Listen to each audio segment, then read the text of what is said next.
నమస్కారం. BV9 news వార్తలకు స్వాగతం. ముందుగా వార్తల్లోని ముఖ్యాంశాలు.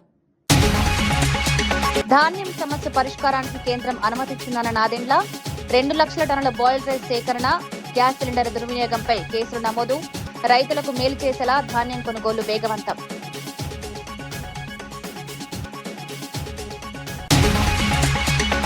కుట్రలు చేసిన వారిని విడిచిపెట్టనన్న బండి సంజయ్, కుటుంబాన్ని టార్గెట్ చేస్తున్నారంటూ ఆవేదన, అవినీతి వ్యవస్థను దగ్ధం చేస్తారన్న బండి, ఎలాంటి కుట్రలకైనా వెనక్కి తగ్గబోమని స్పష్టం.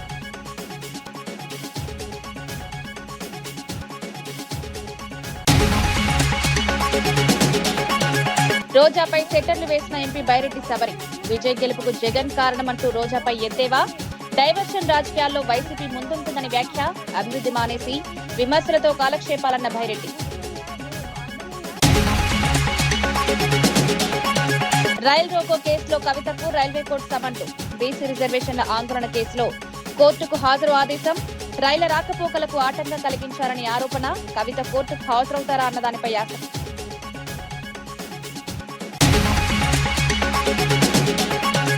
మోదీ పిలుపులపై విపక్షాలు గందరగోళం చేస్తున్నాయన్న భాటియా, కాంగ్రెస్ బంద ప్రమాణాలు పాటిస్తోందన్న గౌరవ్ భాటియా, దేశ ప్రయోజనాలపై ప్రతికూల రాజకీయాలు వద్దని సూచన, వక్రీకరిస్తున్నారంటూ భాటియా విమర్శలు. బండి సంజయ్ కుమారుడు భగీరథ్ పై నమోదైన కేసులో బాధితురాలికి న్యాయం జరగాల్సిందేనని మంత్రి పొన్నం ప్రభాకర్ స్పష్టం చేశారు. మున్నూరు కాపు సంఘాల విమర్శలకు స్పందిస్తూ బాధితురాలు కూడా అదే సామాజిక వర్గానికి చెందిన వ్యక్తి అని పేర్కొన్నారు. అందుకే సమస్యను సామరస్యంగా పరిష్కరించుకోవాలని సూచించారని వివరించారు. ప్రభుత్వం కక్షపూరితంగా వ్యవహరించడం లేదన్నారు. బాధితురాలికి ప్రభుత్వం ఎల్లప్పుడూ అండగా ఉంటుందని హామీ ఇచ్చారు. పోలీసులు నిష్పక్షపాతంగా విచారణ చేస్తున్నారని తెలిపారు. ఈ అంశాన్ని రాజకీయంగా ఉపయోగించుకోవద్దని సూచించారు. కొన్ని మున్నూరు కాపు సంఘాలు కాంగ్రెస్ పార్టీని ఏదో కక్షపూరితంగా చేస్తున్నామని విమర్శించే సందర్భంలో అమ్మాయి కూడా అదే కమ్యూనిటీకి సంబంధించి మీరు ఇష్యూస్ సెటిల్ చేయండి, ఏం చేస్తారో పెళ్ళ ఇట్లా ఆ కంటెంట్ అన్న తప్ప నేను ఎక్కడ కూడా బాధితురాలకు అన్యాయం జరగాలని కానీ బాధితురాలి పట్ల వారికి న్యాయం జరగాలనే అంశం మీద ఎక్కడ కూడా కాంప్రమైజ్ లేదు. బాధితురాలకు కాంగ్రెస్ పార్టీ అండగా ఉంటుంది, బాధితురాలకు పూర్తిగా మద్దతు ఉంటాం. న్యాయం జరగాల్సిందే. ఆ సంఘాలు ఆ న్యాయం జరిగే విధంగా అమ్మాయి పక్షాన్ని నిలిచారని కోరుతా ఉన్నాం. బండి సంజయ్ బాధితులను బెదిరించలేదని హనుమాన్ గుడిలో తడిబట్టలతో ప్రమాణం చేయాలని బీఆర్ఎస్ రాష్ట్ర ప్రధాన కార్యదర్శి డాక్టర్ ఆర్ఎస్ ప్రవీణ్ కుమార్ సవాల్ విసిరారు. నిజమైన హనుమాన్ భక్తుడివైతే నీ కొడుకును పోలీసులకు అప్పగించాలని డిమాండ్ చేశారు. బండి సాయి భగీరథ్ ఎక్కడ తిరుగుతున్నాడో ప్రజలకు చెప్పాలని నిలదీశారు. బాధితురాలికి న్యాయం జరగాల్సిందేనని పేర్కొన్నారు. కేసులో నిజాలు బయటకు రావాలని కోరారు. రాజకీయ ప్రభావంతో విచారణను మళ్లించే ప్రయత్నాలు చేయొద్దని హెచ్చరించారు. ఎండైనా వానైనా అడవుల నుంచి రకరకాల మార్గాల నుంచి కొండగట్టు ఆంజనేయ స్వామి గారి ఆశీర్వాదం కోసం మేము వెళ్తున్నాము. కానీ మీ సుపుత్రుడు ఈరోజు మైనర్ బాలికలను అఘాయిత్యం చేస్తున్నాడు. మరి మీ సుపుత్రుడు ఎక్కడ? ఎందుకు మీ సుపుత్రుడు చట్టానికి దొరకకుండా పరారీలో ఉన్నాడు అని చెప్పి ఈ ప్రశ్న మనమందరం కూడా హిందువులుగా బండి సంజయ్ గారిని అడగాలి. ఇలా మిత్రులారా, మీ అందరికీ కూడా నేను ఒక జాగ్రత్త చెప్తున్నా. ఈ బండి సాయి భగీరథ్ అనే దుర్మార్గుడు ఇప్పటికి కూడా పరారీలో ఉన్నాడు. ఆయన వల్ల ఎంతమంది అమ్మాయిలు అఘాయిత్యానికి గురయ్యారో ఇప్పటికైతే మనకు తెలియదు. ఎందుకంటే తెలంగాణ పోలీసులు ఈ కేసులో ఏమాత్రం పురోగతి లేదు. కేంద్ర హోంశాఖ సహాయ మంత్రి యొక్క తనయుడు మైనర్ బాలికల జీవితాలను నాశనం చేసి ఇప్పటికి కూడా చట్టానికి తప్పించుకోకుండా పరారీలో ఉన్నారు. ఆయన వల్ల ఇంకా ఎంతమంది అమ్మాయిలకు ప్రమాదం జరుగుతుందో మనకు తెలియదు. అందుకొరకు జర పైలం మన ఇళ్లలో అమ్మలు అక్కలు అందరూ కూడా జాగ్రత్తగా ఉండాలి. లేకపోతే ఎవరి మీదైనా ఈ అఘాయిత్యం జరగవచ్చు. ఈ సైకో ఎవరి మీదైనా అఘాయిత్యం చేయవచ్చు. మరి అలాంటి సైకోను, అలాంటి కొడుకును మీరు తీసుకొచ్చి పోలీస్ స్టేషన్లో ఎందుకు అప్పగించడం లేదు అన్నా అని చెప్పి మీరు అడగాలి.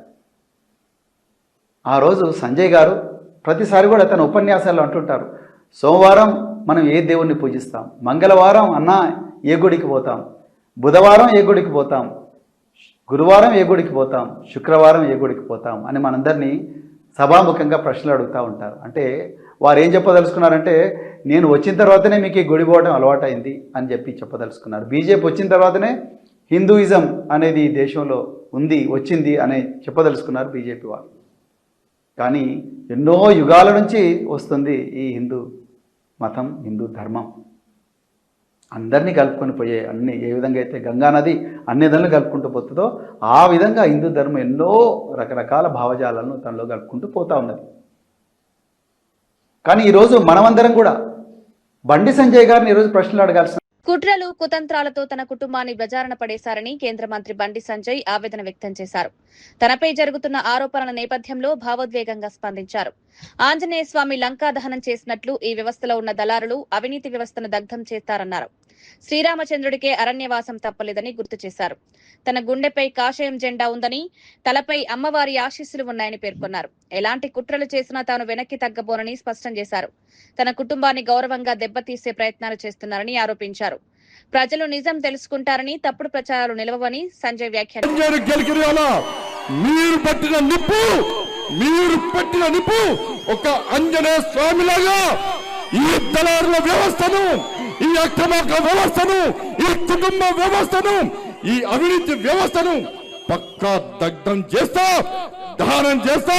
ఇదే కాషాయపు జెండా పడతా తెలంగాణ మొత్తం చుట్టుముట్టి ఈ రోజు ఎవరైతే కుట్రలు చేస్తుండో, ఎవరైతే కుతంత్రాలు చేస్తుండో, ఎవరైతే నా కుటుంబాన్ని బజార్లో వడేసిండో, ఎవరైతే నా కార్యకర్తల లోపల ఆవేదన రగిలించిందో, నా పార్టీని ఇబ్బంది పెట్టిండో, నా కార్యకర్తల్ని ఇబ్బంది పెట్టిండో, ఏ ఒక్క వ్యక్తిని కూడా విడిచిపెట్టే ప్రసక్తి లేదన్నా. నంద్యాలలో మాజీ మంత్రి రోజాపై ఎంపీ భైరెడ్డి శబరి తీవ్ర విమర్శలు చేశారు. తమిళనాడు సీఎం విజయ్ ను జగన్ గెలిపించాడంటూ రోజా చేస్తున్న వ్యాఖ్యలను ఎద్దేవా చేశారు. తమిళనాడులో జగన్ ఎవరికైనా తెలుసా అంటూ ప్రశ్నించారు. వైసీపీ నేతలు జగన్ ఫోటోతో ప్రచారం చేసి విజయ్ గెలిచాడని చెప్పడం హాస్యాస్పదమన్నారు. డైవర్షన్ పాలిటిక్స్ చేయడంలో వైసీపీ నాయకులు ముందుంటారని విమర్శించారు. అమరావతి అభివృద్ధి జరుగుతుంటే మావిగన్ అంటూ ప్రచారణను తప్పుదోవ పట్టిస్తున్నారని ఆరోపించారు.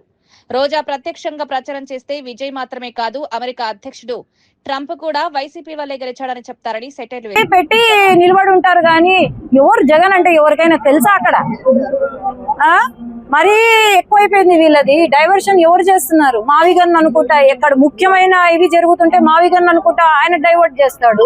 ఆడ నాయకులేమో విజయ్ గెలిచింది వాళ్ళ కోసమే, ట్రంప్ కూడా వాళ్ళే గెలిపించినారు. మరి ఈ వైసీపీ నాయకులే రోజం వెళ్ళి పాపం ప్రచారం చేసింది ట్రంప్ కోసం, ఆమె గెలిపించింది ట్రంప్. అందుకే ఇట్లా ఉంది పరిస్థితి మనది. ఇవన్నీ కూడా డైవర్షన్ పాలిటిక్స్ ఎవరు చేయడంలే, అభివృద్ధి చేస్తున్నాం. నేను ఒకటే ప్రశ్న, ఆనాడు 5 సంవత్సరాల అధికారంలో ఉన్నప్పుడు కనీసం ఒక ట్రైన్ ఇప్పించలేదు, ఒక అభివృద్ధి పని జరగలేదు, ఒక రైల్వే స్టేషన్. ఈరోజు రైల్వే స్టేషన్ లో ఉన్నాను కాబట్టి రైల్వే స్టేషన్ గురించి మాట్లాడుతున్నాను. ఎక్కడ పోయినారు వీళ్ళంతా? బిజినెస్ చేసుకుంటున్నారా లేకపోతే ఏం చేసుకుంటున్నారు? అది కాదు డైవర్షన్ పాలిటిక్స్ మేము ఎప్పుడూ చేయలేదు. సీఎం గారు లోకేష్ అన్న చూస్తున్నాం, మనం 24 గంటలు 24/7 కష్టపడుతున్నారు. అదే ధ్యాస మాకు ఉంది. ఖచ్చితంగా మా జిల్లా మేము ముందుకు తీసుకురావాలని మేము కూడా కృషి చేస్తున్నాము. ప్రతి ఒక్క సమస్యను మేము తీరుస్తాము. ఖచ్చితంగా అభివృద్ధి చెందుతుంది Nandyal. Thank you. BRS party పర్గాలను కేసీఆర్ తిరిగి తన చేతుల్లోకి తీసుకోవాలని ఎంపీ అసదుద్దీన్ ఓవైసీ సూచించారు. పార్టీ బాధ్యతలు అప్పగించాలనుకునే వారికి గతం గుర్తులేదని వ్యాఖ్యానించారు. గత ప్రభుత్వ హయాంలో జూబ్లీహిల్స్ కేసులో బోర్డు చైర్మన్ కుమారుడి ప్రమేయం ఉన్నప్పుడు ఎందుకు చర్యలు తీసుకోలేదని ప్రశ్నించారు.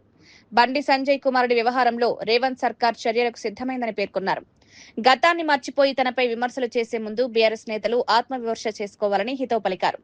రాజకీయ ఆరోపణల కంటే ప్రజా సమస్యలపై దృష్టి పెట్టాలని సూచించారు. తెలంగాణ రాజకీయాల్లో కేసీఆర్ పాత్ర ఇంకా కీలకమని ఓవైసీ వ్యాఖ్యానించారు. मंदिर है, वहां पर एक बच्ची से इस तरह की हरकत हुई थी. कौन था उस वक्त चेयरमैन? एक चेयरमैन था एक बोर्ड का, उसका बेटा का नाम भी आया था. जब बीआरएस पार्टी ने क्या किया था, बीआरएस पार्टी को जो है ज़रा होमवर्क करना चाहिए. हो क्या रहा है कि जब तक के चंद्रशेखर राव डायरेक्ट कंट्रोल नहीं करेंगे और ये ऐसे लोगों के हाथ में अगर छोड़ देंगे तो पहले ही परेशान है. दूसरी बात यह है कि पॉस्को एक्ट बुक हुआ है. कल मीडिया ने, आज मीडिया रिपोर्ट किया कि रेवंत रेड्डी ने एज ए मुख्यमंत्री ये ऐलान किया है कि एक्शन लो. मगर इन लोगों को बड़ी मोहब्बत है मुझसे.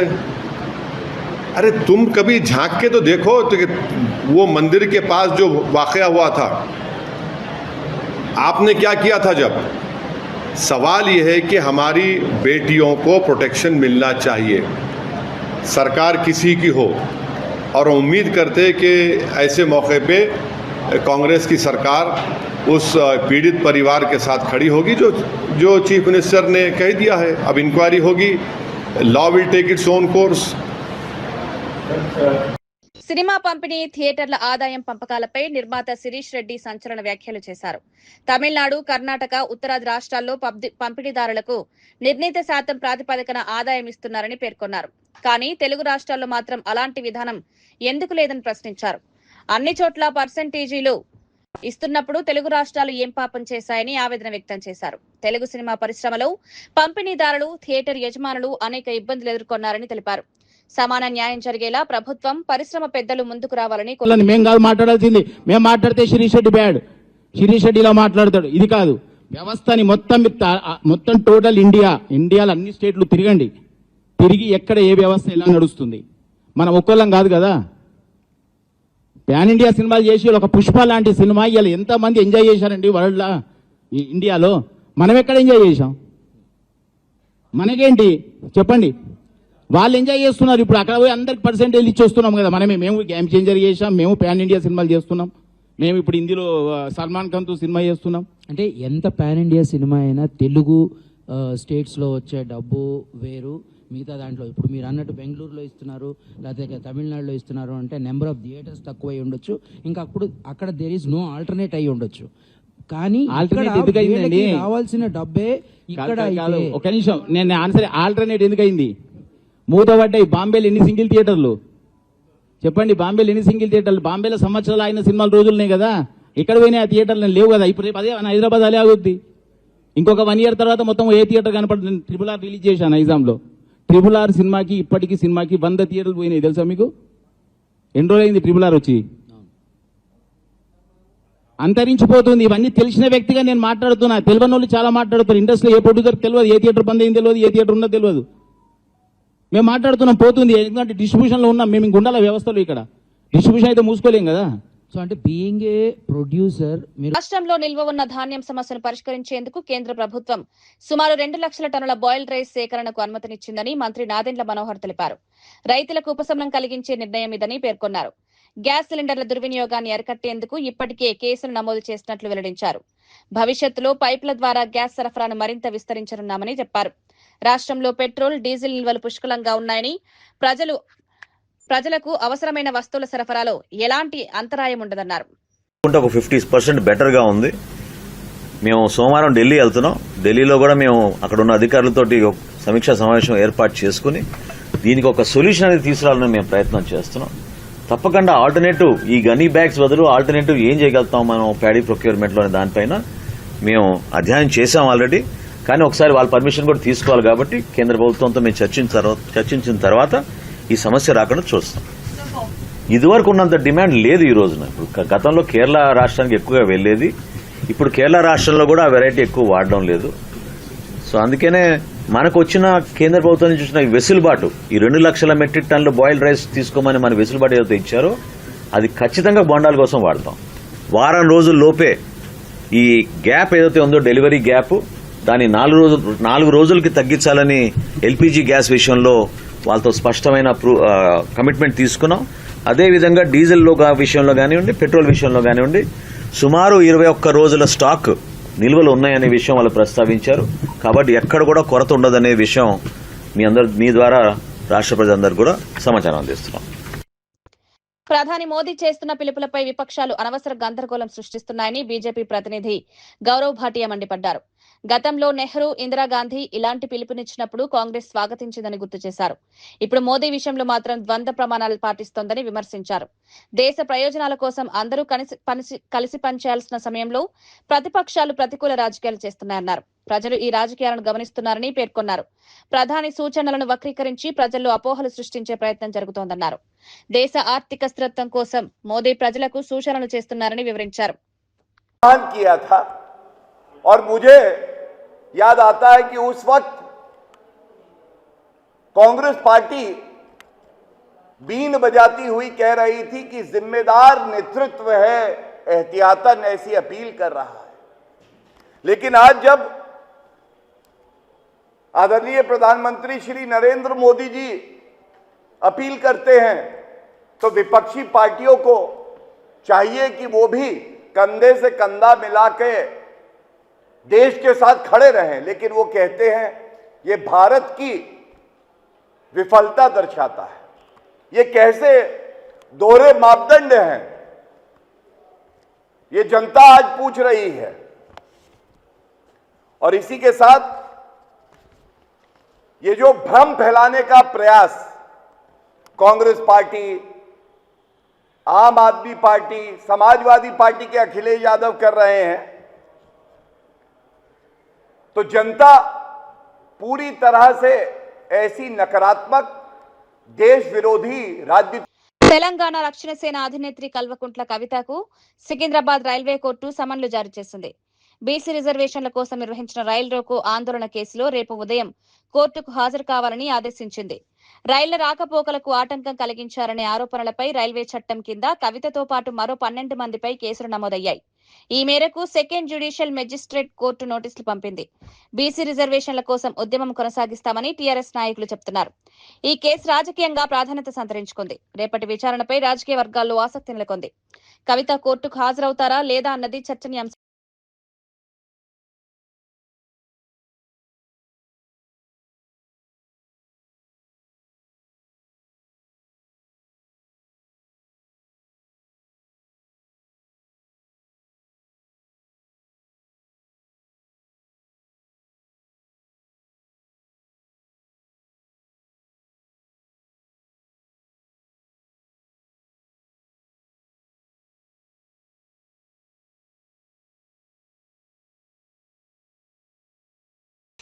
హైదరాబాద్ అమీర్పేట్ మైత్రివనం చౌరస్తాలో మాజీ ముఖ్యమంత్రి నందమూరి తారక రామారావు విగ్రహ ప్రతిష్టాపన పనులు తుది దశకు చేరుకున్నాయి. ఈ పనులను మంత్రి తుమ్మల నాగేశ్వరరావు, స్థానిక ఎమ్మెల్యే నవీన్ యాదవ్ పరిశీలించారు.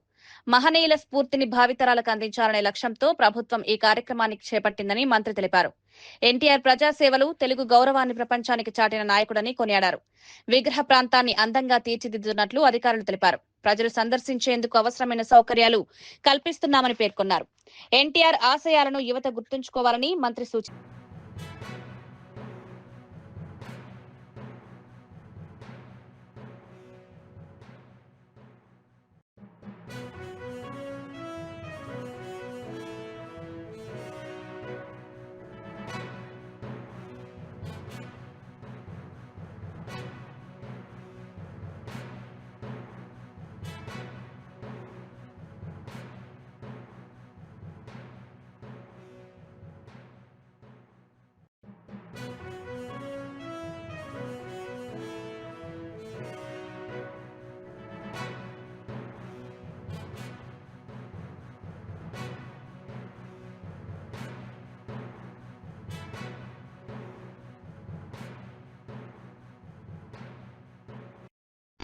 బండి సంజయ్ కుమారుడిపై వస్తున్న ఆరోపణల వ్యవహారంలో బీజేపీ ఎమ్మెల్యే పాయల్ శంకర్ స్పందించారు.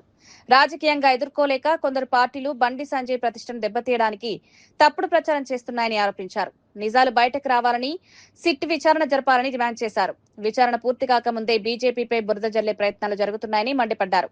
ఆధారాలు లేకుండా ఆరోపణలు చేయడం సరికాదన్నారు. పోలీసులు వేగంగా విచారణ పూర్తి చేయాలని కోరారు. రాజకీయ ప్రయోజనాల కోసం కుటుంబాలను టార్గెట్ చేయడం ప్రజాస్వామ్యానికి మంచిది కాని వ్యాఖ్యానించారు. జనతా పార్టీని ఈ విషయంలో ఏదైనా ఇబ్బంది పెట్టాలని కొంతమంది ప్రయత్నం చేస్తా ఉన్నారు. విచారణ పూర్తి కాకముందే, వాస్తవాలు బయటకు రాకముందే ఒక కుటుంబం మీద, ఈ రాష్ట్రంలో ఎదిగినటువంటి ఒక బీసీ నాయకుని మీద కక్షగట్టి కొందరు మాట్లాడుతున్నటువంటి తీరు, కొందరు సోషల్ మీడియాలని ఉపయోగిస్తున్నటువంటి తీరు కొంత బాధగా అనిపిస్తా ఉన్నది. అంటే ఉద్దేశపూర్వకంగా ఒక పక్క సిట్ వేసింది ప్రభుత్వం, ఈ ప్రభుత్వం సిట్ వేసిన తర్వాత వాస్తవాలు బయటకు రావాలా, కానీ వాస్తవాలు బయటకు రాకముందే రకరకాలుగా ఊహాగానాల చర్చలు పెట్టి ఆ రకంగా ఇబ్బంది పెట్టే ప్రయత్నం చేస్తా ఉన్నారు. మొక్కజొన్న రైతులపై దాడులు, అక్రమ కేసులపై వైసీపీ తీవ్రంగా స్పందించింది. రైతులకు మద్దతుగా రేపు చలో మామిళ్లపల్లి కార్యక్రమానికి పిలుపునిచ్చింది. మొక్కజొన్న రైతులను ప్రభుత్వం పూర్తిగా మోసం చేస్తోందని వైసీపీ నేత అంబటి మురళి ఆరోపించారు. రైతుల సమస్యలను పరిష్కరించకుండా వారిపై కేసులు పెట్టడం దారుణమన్నారు. రైతుల పక్షాన నిలబడేందుకే ఈ కార్యక్రమం నిర్వహిస్తున్నామని తెలిపారు. వ్యవసాయ రంగాన్ని కాపాడాల్సిన ప్రభుత్వం రైతులను ఇబ్బందులకు గురిచేస్తోందని మండిపడ్డారు. రైతులకు న్యాయం జరిగే వరకు పోరాటం కొనసాగిస్తామని హెచ్చరించారు. ధూళిపాళ నరేంద్ర ఏమో 2100 కొన్నానన్నాడు, 1650 కొన్నాడు. Is nothing but A broker. ఇతను దళారీ మాఫియాలకు గ్యాంగ్ లీడర్ అన్నాను, అది వాస్తవం అని నిరూపణ జరిగింది. ఇది ఇలా జరిగితే దానికి తీవ్రమైనటువంటి ప్రతిస్పందన వచ్చింది. రాష్ట్ర వ్యాపితంగా ఈ విషయం వెళ్ళడం, ముఖ్యమంత్రి గారు కూడా ప్రతిస్పందించి కేంద్ర ప్రభుత్వానికి వెంటనే మొక్కజొన్న కొనుగోలు కేంద్రాలు తెరవాలని ఉత్తరం రాయడం జరిగింది. అప్పటి నుంచి ఈ ధూళిపాళ్ల నరేంద్ర నేను ఏదైతే మొక్కజొన్నల కోసం రైతు పక్షాన గొంతెత్తి చాటానో నన్ను సాధించాలని గత నెల 4వ తారీఖున ఒక పెద్ద ప్రణాళిక రచించారు. శ్రీవాణి నిధులన్నీ నారా లోకేష్ పాలవుతున్నాయని టీటీడీ మాజీ చైర్మన్ భూమన కరుణాకర్ రెడ్డి ఆరోపించారు. రోజుకు 800 శ్రీవాణి టికెట్లు మాత్రమే ఆన్లైన్ లో అమ్ముతున్నారని, అవి 1 నిమిషంలోనే అయిపోతున్నాయని తెలిపారు. చెన్నైకి చెందిన పద్మావతి ట్రావెల్ ఏజెన్సీ శ్రీవాణి టికెట్లను బ్లాక్ లో అమ్ముతోందని విజిలెన్స్ నివేదిక బయటపెట్టిందన్నారు. టీటీడీ చైర్మన్ బీఆర్ నాయుడుకు చెందిన ట్రావెల్ ఏజెన్సీకి పద్మావతి ఏజెన్సీకి ఉన్న సంబంధాలపై విచారణ జరపాలని డిమాండ్ చేశారు. భక్తుల విశ్వాసాన్ని దెబ్బతీసే విధంగా వ్యవహరిస్తున్నారని మండిపడ్డారు. హస్తం ఉన్నదనని కోడై కూస్తున్నది ట్రావెల్ క్లబ్ 4X. ఈయన దాదాపు ఈ 30 సంవత్సరాలుగా ఈ ట్రావెల్ క్లబ్ 4X అన్నదాన్ని నడుపుతున్నాడు. ఈ ట్రావెల్ క్లబ్ 4X కి చెన్నైలో ఈ రోజు పట్టుబడ్డటువంటి పద్మావతి ట్రావెల్ ఏజెన్సీకి, అలాగే ఇక్కడ బ్రోకర్లుగా ఉండి టికెట్లు అమ్ముతున్నటువంటి ట్రావెల్ ఏజెంట్లకి ఉన్నటువంటి సంబంధం మీద విజిలెన్స్ విచారణ జరపాల్సినటువంటి అవసరం ఉన్నది. వెంకటేశ్వరుని నిధులన్నీ కూడా లోకేష్ పాలవుతున్నాయి. రెడ్ బుక్ రాజ్యాంగం అన్న పేరుతో లోకేష్ ఏ రకంగా అయితే వైఎస్ఆర్ కాంగ్రెస్ పార్టీ నాయకుల మీద కఠినమైనటువంటి నిర్ణయాలు తీసుకుంటానని చెప్పి అరాచక కార్యక్రమాలకు శ్రీకారం చుట్టడం జరిగిందో, అదే రీతిలో దానికి సహకరించేటువంటి తెలుగుదేశం పార్టీ ఆకు రౌడీలకు, ప్రతినిధులకు అందరికీ కూడా శ్రీవాణి నిధుల ద్వారా కట్టేటువంటి గుడుల నిధులన్నీ కూడా వాళ్లే పర్యవేక్షణలో జరగాలన్నదే ఈ రోజు వాళ్ళు గవర్నమెంట్ తీసుకున్నటువంటి నిర్ణయం. దేవుని రూకలన్నీ తెలుగుదేశం పార్టీ వాళ్లకు నూకలుగా మారుతున్నాయి. టెండర్లు లేకుండా పనులు అంటే వెండర్లు లేకుండా అమ్మించినట్లే. నిధులు నేరుగా ప్రజాప్రతినిధుల జోబుల్లోకి మారటానికే ఈ కుట్ర. ఆ నిధులతో కట్టాల్సినటువంటి గుడులన్నింటినీ కూడా అత్యంత పారదర్శకంగా వాటిల్ని టెండర్లకు పిలవటమే కాకుండా అనేక దేవాలయాలు, దాదాపు 70% పైగా దేవాలయాలు ఆర్ఎస్ఎస్ వాళ్ళ, ఎవరైతే దేవుడి విషయంలో అత్యంత ప్రతిష్టాత్మకంగా, నిర్మాణాత్మకంగా, అవినీతి రహితంగా ఉండేటువంటి ఆర్ఎస్ఎస్ సంస్థకు అనుబంధమైనటువంటి సమరతా సంస్థ ద్వారా మొత్తం గుళ్ళ నిర్మాణాన్ని మేము టెండర్ల ద్వారా నిర్వహిస్తే దాన్ని పూర్తిగా రద్దు చేసి 6 నెలలకే చంద్రబాబు నాయుడు అధికారంలోకి వచ్చిన తరువాత ఆ గుళ్ళ మొత్తం ప్రక్రియనంతా కూడా రద్దు చేయటం జరిగింది. ఈ రోజున తెలుగుదేశం పార్టీ కార్యకర్తల పర్యవేక్షణ మీద జరగాలని టెండర్లే లేకుండా అప్పనంగా వాళ్లకు అందించటము జరుగుతున్నది. ముఖ్యమంత్రి స్థానంలో ఈనాటి వార్తా విశేషాలు మరో బులెటిన్ లో మళ్ళీ కలుద్దాం. నమస్కారం.